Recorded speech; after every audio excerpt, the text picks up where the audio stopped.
চোখের মনে নয়।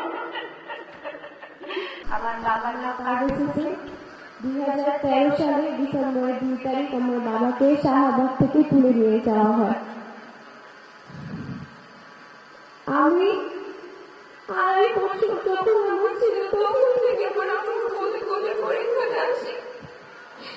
আমি বড় হয়ে গেলাম আস্তে আস্তে। এই শব্দটা অনেক ছোট, কিন্তু এর ভিতরে লুকিয়ে আছে হাজার হাজার কষ্ট, কান্না। আমার ছোট থেকে একটাই স্বপ্ন যে আমি আমার বাবার সাথে স্কুলে যাবো, কিন্তু এখন পর্যন্ত আমার এই স্বপ্নটা পূরণ হচ্ছে না। আমার এই স্বপ্নটা কি আদৌ পূরণ হবে? আমার ভাই কি বাবার মুখটা দেখতে পারবে? এই স্বাধীন দেশে কি আমাদের বিচার হবে? আমাদের বাবাকে কোথায়, আমাদের বাবাকে কেন খুন করা হয়েছিল? কমিশন বলে ধরে নিন, ওরা কিন্তু কেন এটাকে হাতের অক্ষর যে আমরা ধরে নেব আমাদের বাবার হাতে? একটা দোয়া করা কোনো অপরাধ না, দোয়া সবাই করে। এর জন্য একটা কেমন ভেসে নেই বাংলাদেশে।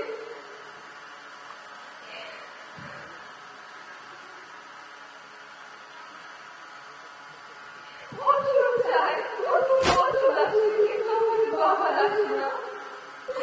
আপনার একটা বছরের বেশি হয়ে গেল, 5 বছরের পর কিন্তু আমরা একজন চোখেও পেলাম না।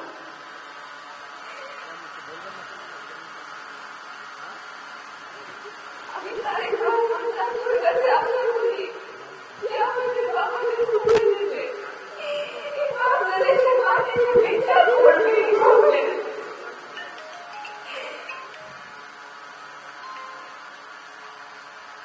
আমার নাম কাকা, আমার বাবার নাম ফুল। 2013 সালের 2 ডিসেম্বর আমার বাবাকে শাহবাগ থেকে গুম করা হয়। আমার বাবাকে যখন গুম করা হয় তখন আমার বয়স ছিল 2 মাস, তখন আমার বয়স 13 বছর। এক চোখের অধিক সবার ঘরে বাবার অপেক্ষা বসে আছে, কিন্তু বাবার মুখে দেখতে পারিনি এখন পর্যন্ত। এই সময়টা ধরে এই 11 বছরে অনেক জায়গায় গিয়েছি, অনেক কথা দিয়েছি, কিন্তু বাবার দোষ পাইনি এখনো। বাবার সাথে আমার কোনো স্মৃতি নেই। বাবাকে ছাড়া জীবনটা অসম্পূর্ণ মনে হয়।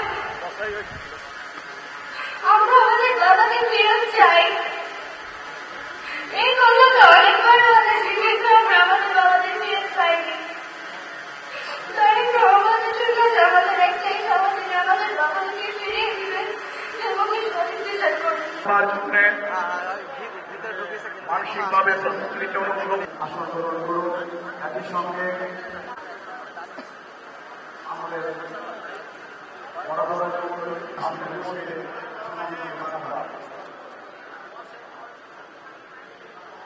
কারা তাদের সাথে এরকম অন্যায় করেছে তাদেরকে এই বাংলার মাটিতে উপযুক্ত শাস্তি দিবে।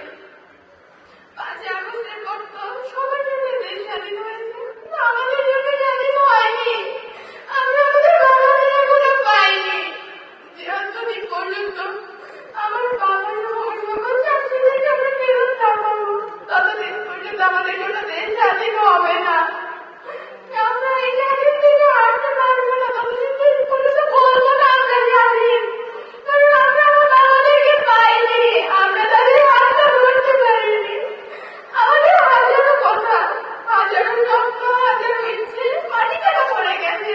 বাবাকে নিয়ে হাজারো কথা ছিল যা বাবাকে বলা হয়নি, সুযোগ পাইনি বাবাকে বলার। বাবাকে যখন এই কথাগুলো বলবো বাবা তো আমার থেকেই নাই, কাজে বলবো কথাগুলো। বাবার খুব কষ্টের দায়িত্ব আমাদের মাথার উপর নাই। আমি আশা করবো তারেক রহমান চাচু এই সেই পর্যায়ের ছায়াটা হয়ে আমাদের পাশে থাকবে।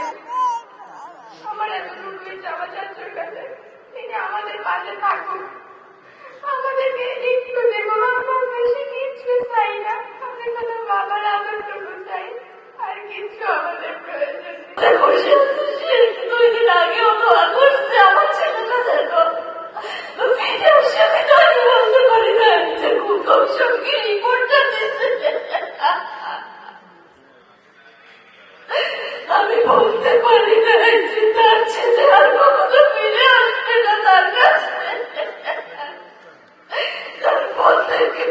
পারি নাই আর ভাই আসবে না।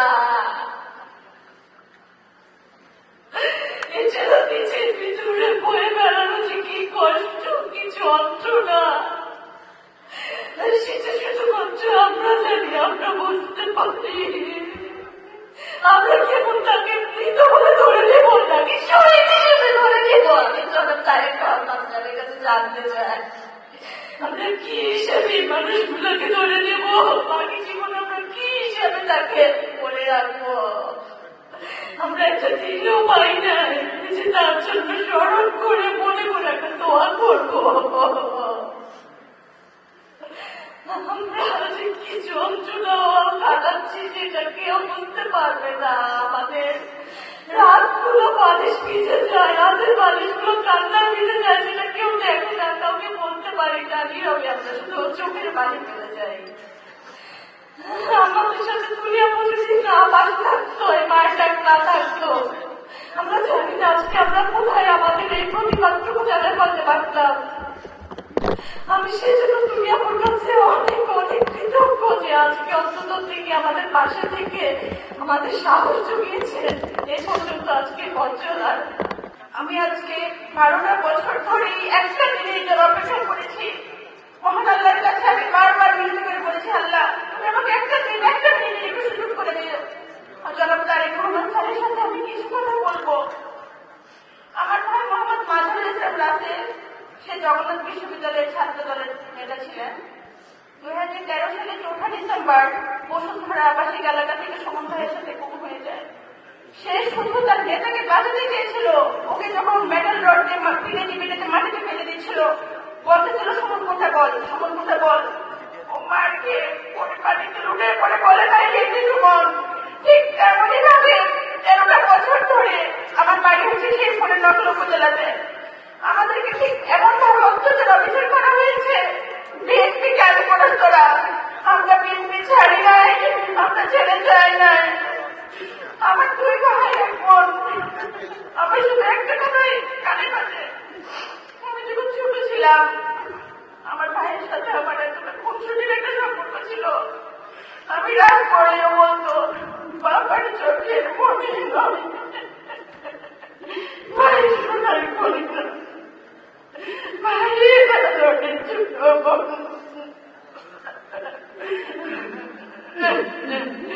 স্বাধীন বাংলাদেশে আমরা নিঃশ্বাস ফেলতেছি। আমি শুধু সেই দিনটার অপেক্ষায় আছি। এই ফেস্টিভ্যালে বিদায় হয়েছে, হয়তো তারা আমাদের সাথে বাংলাদেশের স্বাস্থ্যে নিঃশ্বাস ফেলতে পারত। কত স্বপ্ন ছিল তাদের। হাজারো জনতার উচ্ছ্বাসে তারা একাত্মতা প্রকাশ করত। কত দিনের রাত শেষে অবশেষে একটা সুন্দর ভোরের আলোর অপেক্ষা আমরা করেছি। আমার ভাইয়ের দরজার কড়া নাড়ার শব্দে আমাদের ভিতরে সমস্ত নীরবতা থেকে খান খান হয়ে যাবে, কিন্তু ভাঙিনি সেই নীরবতা। আমার ভাইয়ের, আমার মায়ের, আমার বাবার অসংখ্য প্রশ্নের উত্তর আজ অজানা। কে দিবে এই সমাধান? আমার ভাই 2013 সালের 4 ডিসেম্বর থেকে আমি ওকে খুঁজে খুঁজে রাস্তায় বিভিন্ন প্রেস ক্লাব কনফারেন্সে, আমরা রাস্তা ছাড়ি নাই। আমাদের তুলিয়াবা, আমার আন্টি হাজারে খাতুন প্রেস কনফারেন্সে বসে আছে। আমার মা এসেছে শেরপুর থেকে, তার